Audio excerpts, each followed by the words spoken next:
பிரிடேஷன் வேட்டையாடுதல். இங்கு ஒரு உயிர் மற்றொன்றை கொன்று உணவாக்கிக் கொள்கிறது.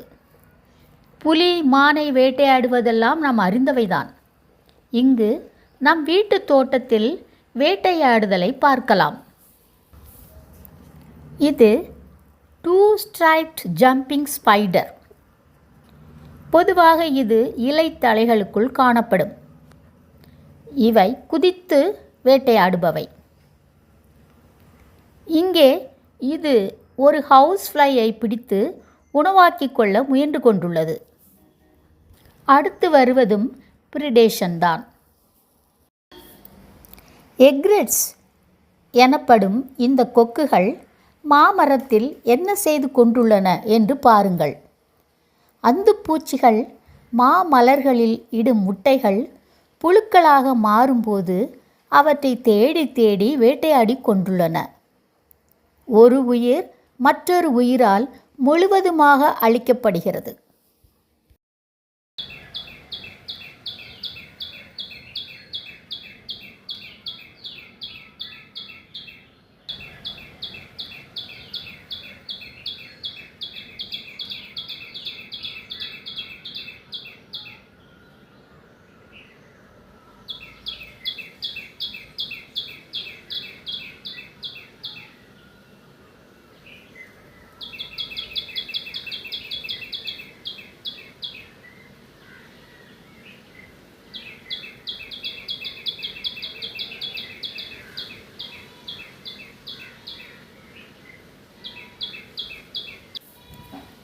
அடுத்து காம்படிஷன்.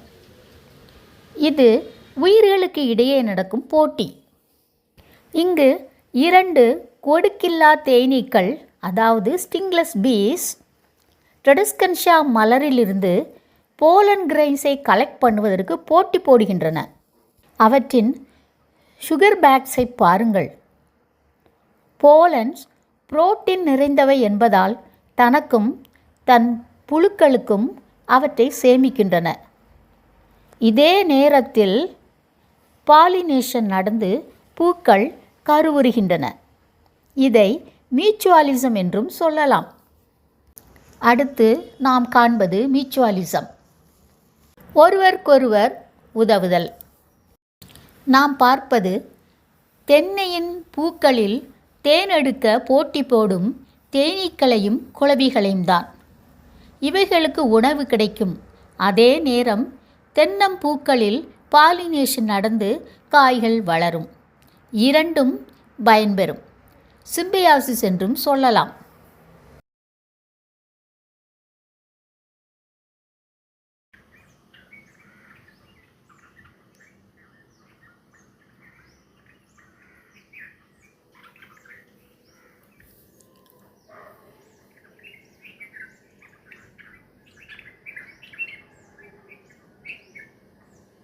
இப்போது நாம் காண்பது ஜட்ரஃபா மலர். காட்டாமணக்கு பூவில் மகரந்த தூள்களை சேகரிக்கும் ஸ்டிங்லெஸ் பீ. தேனீக்கு போலன், தேன் இரண்டும் கிடைக்கும். பூவின் சூழ்முடியில் மகரந்த துகள்கள் சேர்க்கப்படும். இது ஜூஃபிலி என்றும் கூறப்படும்.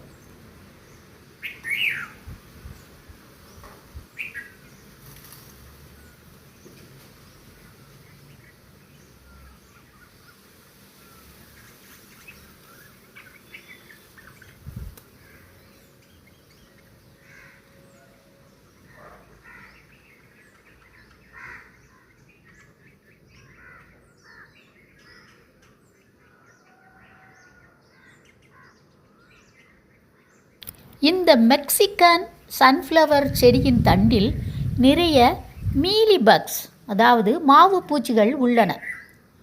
அவை சுரக்கும் ஹனி டியூஸ்க்காக அங்கே எறும்புகள் வந்துள்ளன. இவை உணவை எடுத்துக்கொள்ளும். அதே நேரம் அந்த பூச்சிகளை மற்ற எதிரிகளிடமிருந்து காக்கிறது. எறும்புக்கடி எப்படி இருக்கும் என்று நமக்கு தெரிந்ததுதான். நான் தினம் தோட்டத்திற்கு செல்லும்போது அந்த கடியை அனுபவித்து கொண்டிருக்கிறேன். இதுவும் சிம்பயாசிஸ் தான்.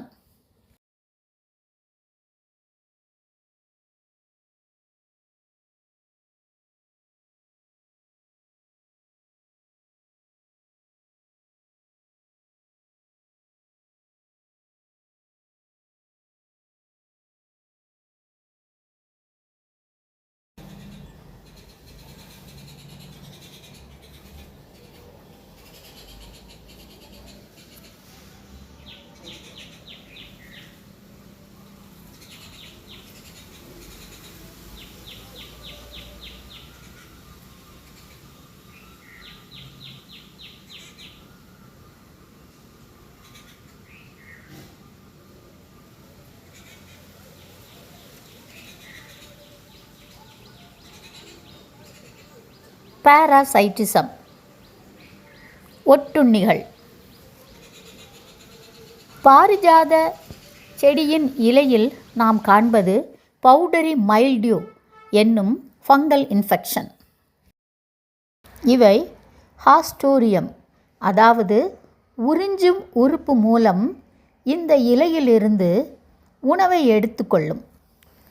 சத்துக்களை இழந்த இலையோ விழுந்துவிடும். பாராசிட்டாய்ட்ஸ்.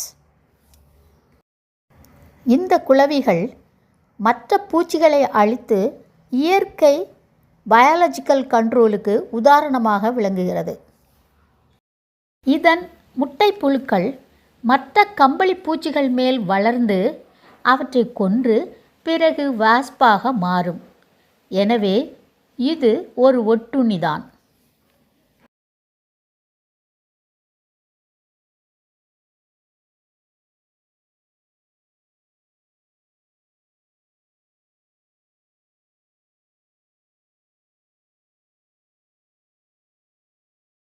கமென்சாலிசம், கூட்டு வாழ்க்கை.